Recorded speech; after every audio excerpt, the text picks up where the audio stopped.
Now Sarai, Abram's wife, had borne him no children, but she had an Egyptian slave named Hagar. So she said to Abram, "The Lord has kept me from having children. Go, sleep with my slave. Perhaps I can build a family through her." Abram agreed to what Sarai said. So after Abram had been living in Canaan 10 years, Sarai, his wife, took her Egyptian slave Hagar and gave her to her husband to be his wife. He slept with Hagar, and she conceived. When she knew she was pregnant, she began to despise her mistress. Then Sarai said to Abram, "You are responsible for the wrong I am suffering. I put my slave in your arms, and now that she knows she is pregnant, she despises me. May the Lord judge between you and me." "Your slave is in your hands," Abram said. "Do with her whatever you think best." Then Sarai mistreated Hagar, so she fled from her. The angel of the Lord found Hagar near a spring in the desert. It was the spring that is beside the road to Shur. And he said, "Hagar, slave of Sarai, where have you come from, and where are you going?" "I'm running away from my mistress, Sarai," she answered. Then the angel of the Lord said to her, "Go back to your mistress and submit to her." The angel added, "I will increase your descendants so much that they will be too numerous to count." The angel of the Lord said to her, "You are now pregnant, and you will give birth to a son. You shall name him Ishmael. For the Lord has heard of your misery. He will be a wild donkey of a man, and his hand will be against everyone, and everyone's hand against him, and he will live in hostility toward all his brothers."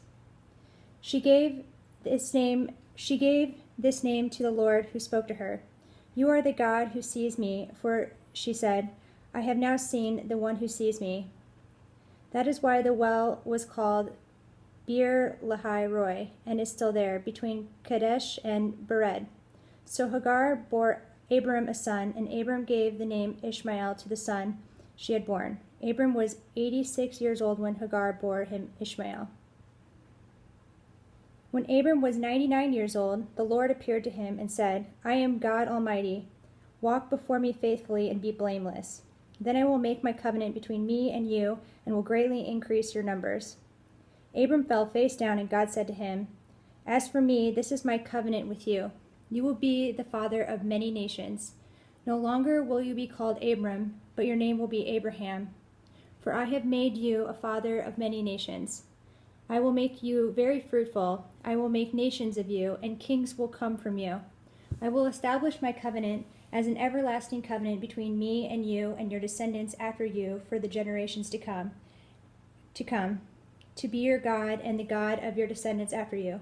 The whole land of Canaan, where you now reside as a foreigner, I will give as an everlasting possession to you and your descendants after you, and I will be their God." Then God said to Abraham, "As for you, you must keep my covenant, you and your descendants after you, for the generations to come. This is my covenant with you and your descendants after you, the covenant you are to keep. Every male among you shall be circumcised. You are to undergo circumcision, and it will be the sign of the covenant between me and you. For the generations to come, every male among you who is 8 days old must be circumcised, including those born in your household or brought with money from a foreigner, those who are not your offspring. Whether born in your household or brought with your money, they must be circumcised. My covenant in your flesh is to be an everlasting covenant.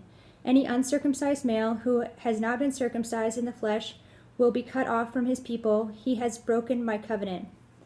God also said to Abraham, "As for Sarai your wife, you are no longer to call her Sarai. Her name will be Sarah.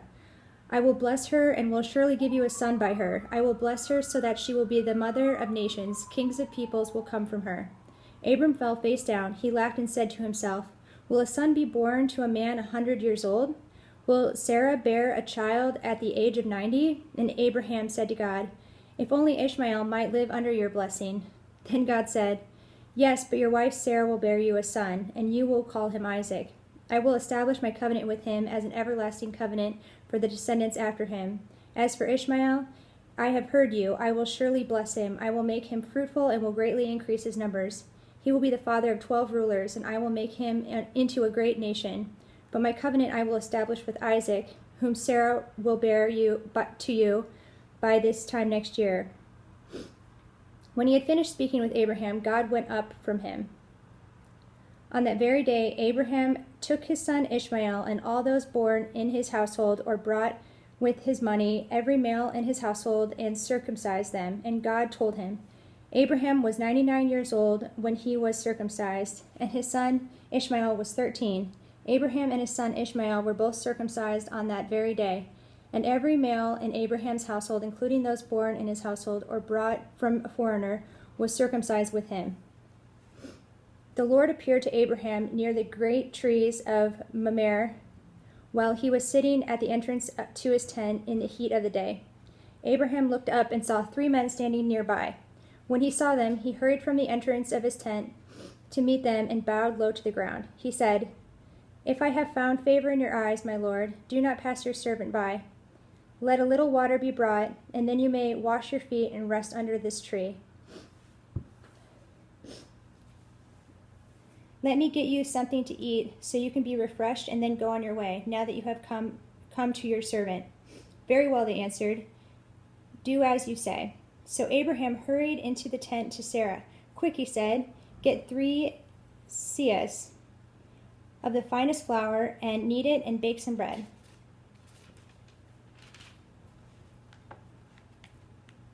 Then he ran to the herd and selected a choice tender calf and gave it to the servant, who hurried to prepare it. He then brought some curds and milk and the calf that had been prepared and set these before them. While they ate, he stood near them under a tree. Where's your wife Sarah? They asked him.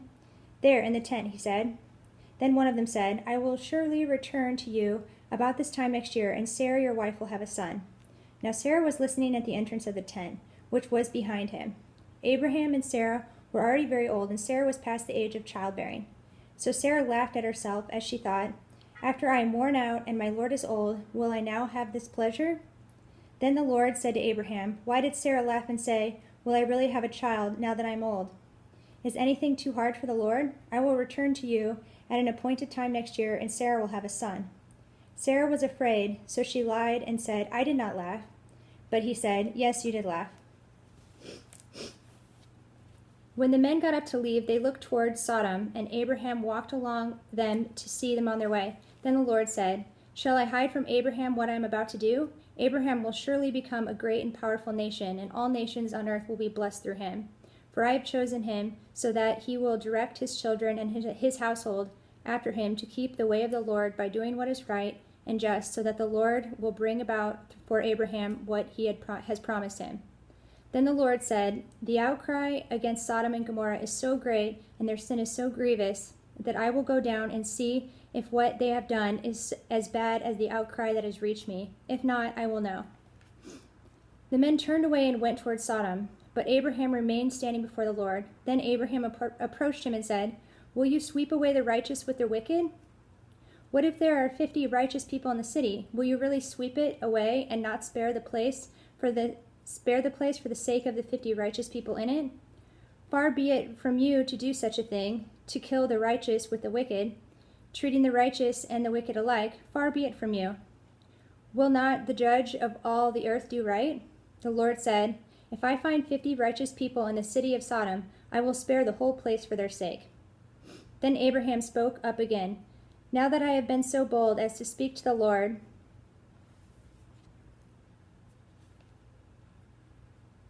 though I am nothing but dust and ashes, what if the number of the righteous is 5 less than 50? Will you destroy the whole city for lack of 5 people? If I find 45 there, he said, I will not destroy it. Once again he spoke to him. What if only 40 are found there? He said, For the sake of 40, I will not do it. Then he said, May the Lord not be angry, but let me speak. What if only 30 can be found there? He answered, I will not do it if I find 30 there.